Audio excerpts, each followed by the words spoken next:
They might not be earth-shattering, they might not be sexy, but these 10 hacks and hints will be useful. So stay tuned.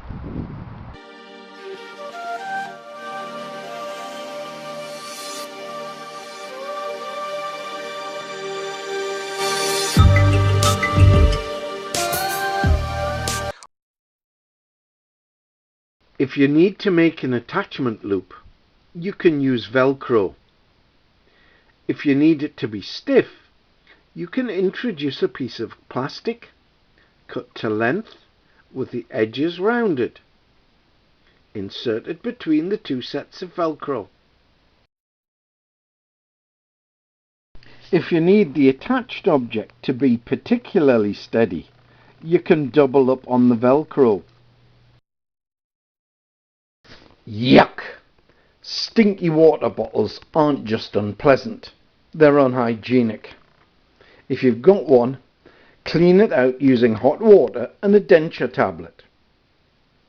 When you're finished with your water bottle, wash it out, let it drain, and then put it on top of a radiator with the cap off to dry off. If this is impossible, put it on a windowsill and let it dry with the top off. When it's dry and doesn't stink, put the top on, put it away, ready for next time.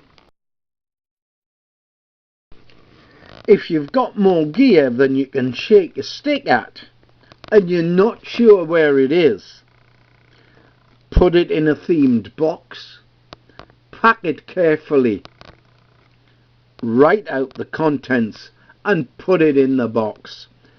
Or even, if you're really anal, do a spreadsheet. It makes life a lot easier and getting your gear together a lot faster.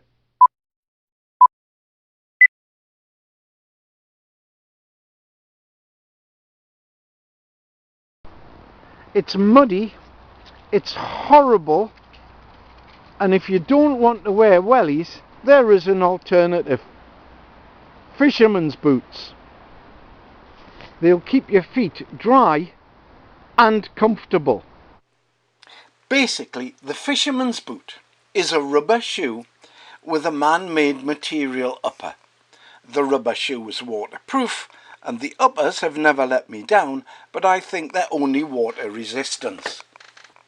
The sole has a good profile that keeps you safe on slippy ground. The laces are long and effective. It's easy to pull them tight and fasten them up, especially with a pull-in clip at the top. The boots feel more like trainers than Wellingtons, probably because they've got that little bit of extra room which allows you to wear thick socks. Like Wellingtons, they need to be aired occasionally.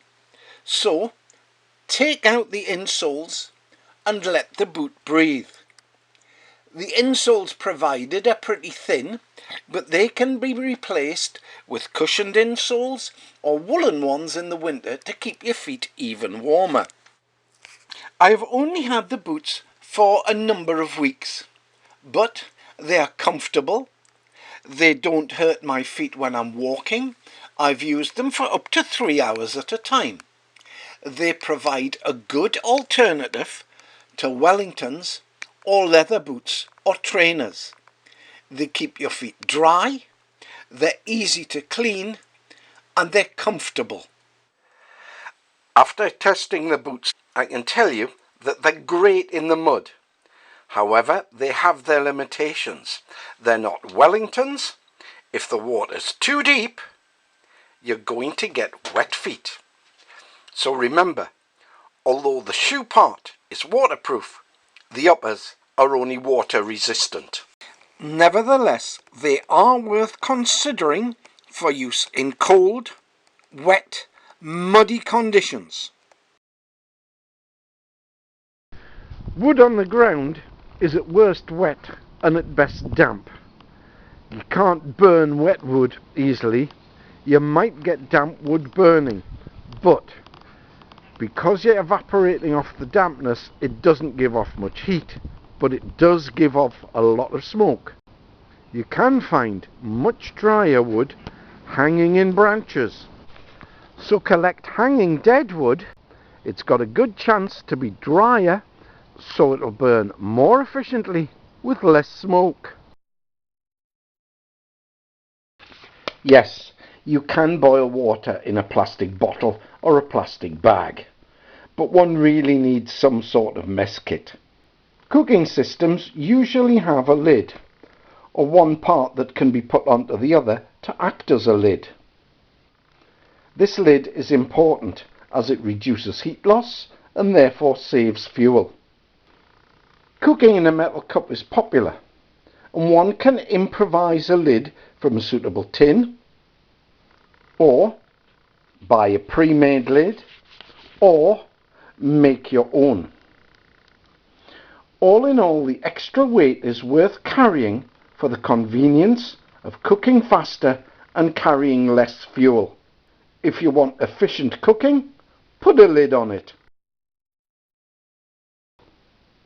If you need to keep things separate and clean and prevent them gaining moisture like salt or evaporating oils, then wrap them in cling film.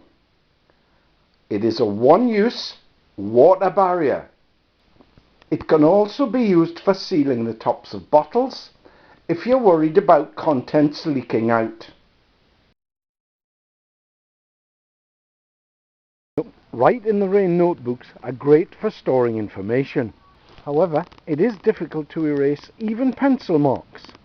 So, if you need to store information on a temporary basis, cover a couple of pages with adhesive address labels.